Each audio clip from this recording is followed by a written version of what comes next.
guerra das tarifas. Trump impõe barreiras contra produtos de várias partes do mundo. A Europa reage e também vai taxar importações dos Estados Unidos. Haddad promete ajuda aos produtores de aço brasileiros. Eles são o setor mais afetado no país pelas novas tarifas de Trump. Lula dá posse a Gleisi Hoffmann e Alexandre Padilha como ministros e anuncia nova modalidade de empréstimo consignado para trabalhadores com carteira assinada. Alexandre de Moraes libera para julgamento a denúncia contra Bolsonaro e outros acusados por golpe de Estado. Eu sou Rodrigo Viana e esse é o Tempero da Notícia que começa agora.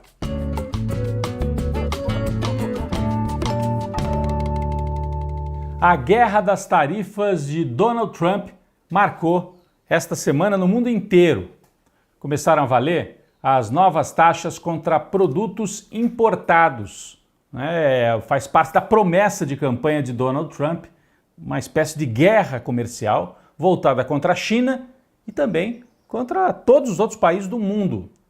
No caso do Brasil, os produtos mais afetados devem ser o etanol e principalmente o aço brasileiro, que chega em grande quantidade ao mercado dos Estados Unidos. O aço vai ser atingido por uma tarifa de importação para entrar lá nos Estados Unidos de 25%. A mesma tarifa imposta ao aço do Canadá, do México e de outras partes do mundo. Bom, tem havido reação forte. O Canadá já reagiu, inclusive uma das províncias lá do Canadá chegou a ameaçar subir a tarifa para vender energia para os Estados Unidos, o que teria um impacto fortíssimo. Aí houve negociação, voltaram atrás, mas é uma guerra comercial estabelecida. A Europa também já anunciou que vai taxar os produtos dos Estados Unidos. Dezenas de produtos industriais que são levados dos Estados Unidos para a Europa agora serão taxados. Aço, alumínio, ferramentas, plásticos, itens de madeira. Os europeus avisaram que até o uísque dos Estados Unidos passará a ser taxado e com isso esses produtos perdem mercado na Europa. O que o Trump fez? No caso da Europa, retaliou e disse, vão taxar o uísque dos Estados Unidos, então eu vou taxar o vinho europeu em 200%. É guerra, é uma guerra na economia, é uma postura beligerante do Trump de não respeitar acordos, de romper, não existe mais Organização Mundial do Comércio para julgar e para mediar esses conflitos. Bom, o governo Lula também prometeu reagir. O ministro Fernando Haddad, da Economia, disse que vai ouvir as sugestões da siderurgia, ou seja, dos fabricantes de aço do Brasil, para enfrentar essa decisão de Trump. O que o Brasil poderia fazer? Direcionar as vendas de aço para outros países, a China, por exemplo. Então, o aço que não vai conseguir entrar mais nos Estados Unidos, porque as tarifas ficaram muito altas, e aí não é mais competitivo, esse aço pode ser vendido para a China como compensação. O Brasil vai ter que abrir novos mercados ou se voltar cada vez mais para o mercado interno. Além disso, o Brasil também pode retaliar diretamente os Estados Unidos, estabelecer também, como fez a Europa, taxações para alguns produtos que vêm dos Estados Unidos para cá. Tem que tomar cuidado com isso, porque depois acaba afetando também o mercado aqui dentro do Brasil, né? Se você sobe a taxa, sobe o preço. E isso impacta na inflação. Por isso que o Brasil tem adotado um tom cauteloso e evitado um confronto aberto, né? Vamos taxar isso, aquilo, tudo sendo feito com muito cuidado. A exceção foi a fala do presidente Lula durante visita a Minas Gerais nesta semana que passou. Ele exigiu respeito de Donald Trump. Por isso que eu digo sempre, não adianta o Trump ficar gritando de lá. Porque eu aprendi a não ter medo de cara feia. Fale manso comigo, fale com respeito comigo, que eu aprendi a respeitar as pessoas e quero ser respeitado. Bom, além desta viagem a Minas Gerais, em que o presidente Lula foi conhecer as instalações de um grupo automobilístico importante, né? Fez investimentos de 30 bilhões de reais, gerando 1.500 empregos. Lula conheceu ali essas instalações da fábrica.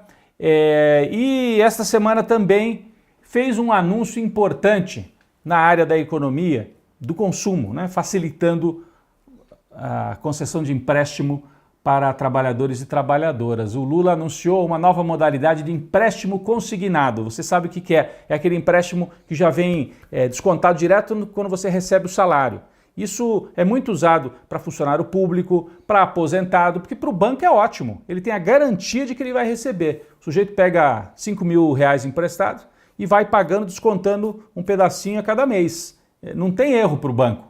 Então a taxa de juros é menor. Agora vai valer para o setor privado. Como? Com o fundo de garantia. Quem tem carteira assinada tem fundo de garantia. Uma parte do fundo de garantia vai ser usada como garantia do pagamento do empréstimo. Aí o trabalhador pode conseguir taxas mais baixas. O aplicativo pelo qual as pessoas vão poder comparar, porque todos os bancos, teoricamente, vão oferecer esse empréstimo. Esse aplicativo pela internet deve estar disponível a partir do dia 21 de março. É um anúncio importante, deve demorar um pouco para surtir efeito, mas é mais uma tentativa do Lula de dialogar com a sua base, de oferecer coisas novas nesse terceiro mandato. Muita gente dizendo, falta uma marca, falta um anúncio de peso, que as pessoas sintam que alguma coisa mudou na vida delas para o bem. Porque para o lado ruim também não faltaram notícias esta semana. Olha, inflação de fevereiro foi divulgada esta semana. 1,3% só no mês de fevereiro.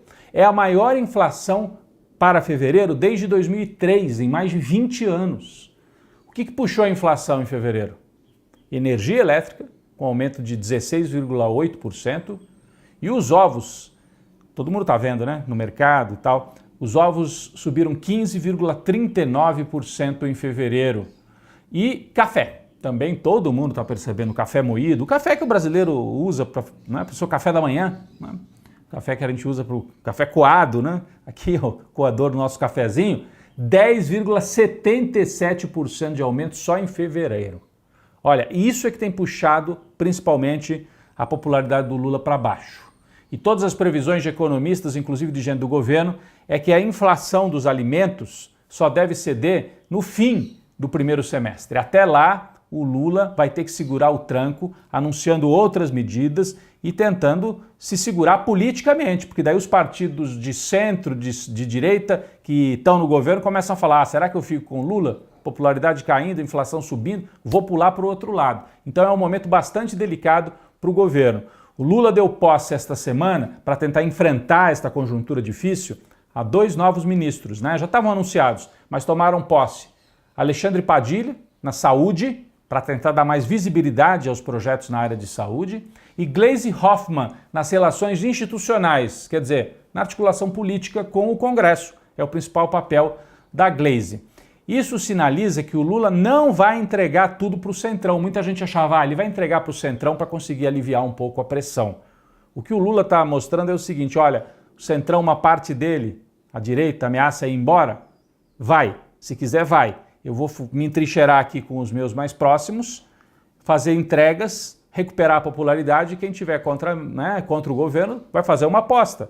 Ele quer dizer, é uma aposta que vocês vão perder no ano que vem. Né? O Lula também está fortalecendo novas lideranças como Padilha, Gleisi, estão falando até no Boulos, que também poderia virar ministro, lideranças que no futuro podem ir para os embates eleitorais. Então ele está dando força para lideranças que podem se consolidar no PT, na esquerda, no setor aí mais progressista. Essas são as notícias vinculadas ao governo Lula. A semana também foi fortemente marcada pela decisão de Alexandre de Moraes, que após ouvir as defesas dos acusados e a Procuradoria da República, liberou para julgamento o caso do golpe de Estado, né? Isso vai ser julgado na primeira turma do Supremo no dia 25 de março. Se os 5 ministros da primeira turma decidirem, ok, a denúncia prossegue, aí vão virar réus no dia 25 de março. Bolsonaro e o núcleo duro do golpismo, incluindo os generais Heleno, Braga Neto, Paulo Sérgio, Almirante Garnier, Anderson Torres, Alexandre Ramagem e também o ajudante de ordens Mauro Cid. Então já temos data, a partir de 25 de março devem virar réus e até o fim do ano devem ser julgados. Com a expectativa de que Bolsonaro vire réu, cresce a disputa na direita para ver quem é que vai então ficar com esse lugar do candidato do bolsonarismo. Por enquanto o Bolsonaro não arreda pé. Ele diz, eu vou até o fim, já está inelegível, vai virar réu, mas diz que será candidato, vai insistir. E que se ele não for, vai colocar alguém da família dele para assumir a candidatura, porque ele não confia nos outros. Isso embola o jogo.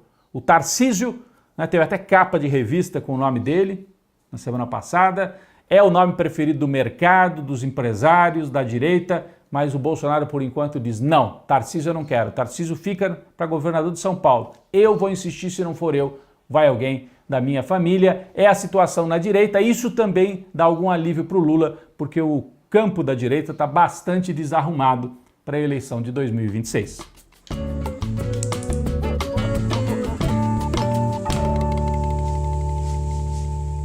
Quem vai para a panela de pressão esta semana é o governo de Javier Milei, de extrema-direita, na Argentina. Ele reprimiu duramente uma manifestação de aposentados em Buenos Aires. Na verdade, toda quarta-feira, os aposentados jubilados, né, como eles dizem lá na Argentina, se manifestam para pedir a recuperação do valor das aposentadorias que estão sendo destruídas no governo do Milei. O Milei diz que não pode gastar, é neoliberal, não quer gastar e está matando de fome os velhos na Argentina.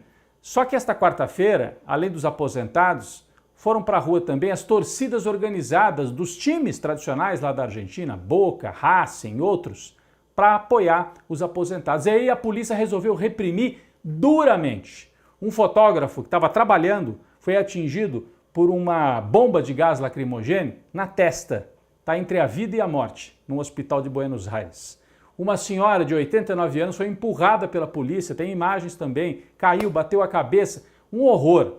E o que disse o governo de Milei não pediu desculpa não, diz que é assim mesmo. E o discurso do Milei é de que manifestação não pode acontecer, que isso é coisa de comunista. A ministra dele, Patrícia Bullrich, é muito dura, excessivamente, né? Faz um discurso de repressão.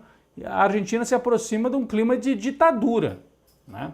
Mas há sinais muito ruins para o próprio Milei. Ele já estava desgastado por conta daquele escândalo das bitcoins, vocês lembram? Ele anunciou, fez propaganda de um esquema que depois se mostrou uma fraude.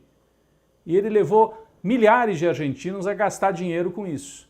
Tem pedido de investigação criminal contra ele e também de CPI no Congresso da Argentina. Já estava desgastado. Aí vem esta repressão. A vice-presidenta, Villarruel, já disse que não aceita isso, que acha que foi um exagero, que a polícia não podia ter feito isso e está tentando se diferenciar do Milei, porque está vendo, se o Milei cair, pode sobrar para ela o poder. Então é um sinal de que mesmo na direita argentina já há divisão e tem gente que acha que o Milei não termina o mandato se seguir nesta linha lá na Argentina, o que mostra que os governos de extrema direita, Milei, Trump, né, são terríveis, mas tem sim muita oposição e muita resistência contra eles. Javier Milei, mais uma vez, na panela de pressão.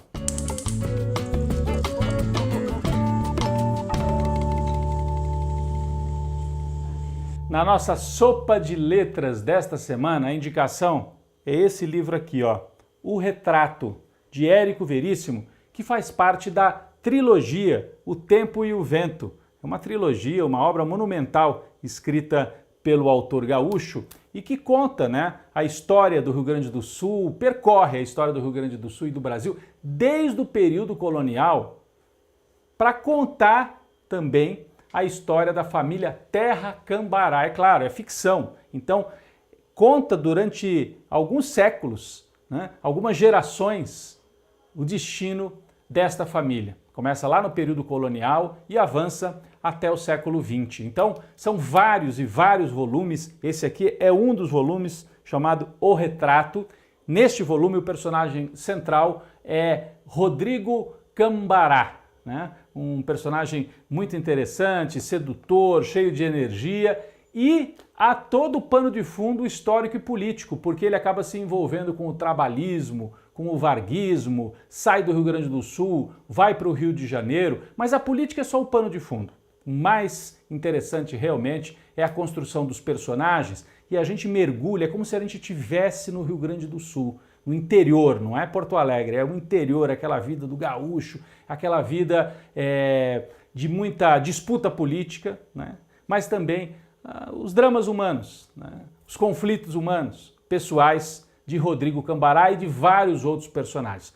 Eu deixo a dica aqui, é o livro que quando você acaba de ler já dá vontade de ler o próximo tomo, o próximo volume e o outro e o outro. Então é uma maneira de retomar uma obra magistral do século XX da literatura brasileira, faz parte de O Tempo e o Vento. Eu acabei de ler O Retrato de Érico Veríssimo.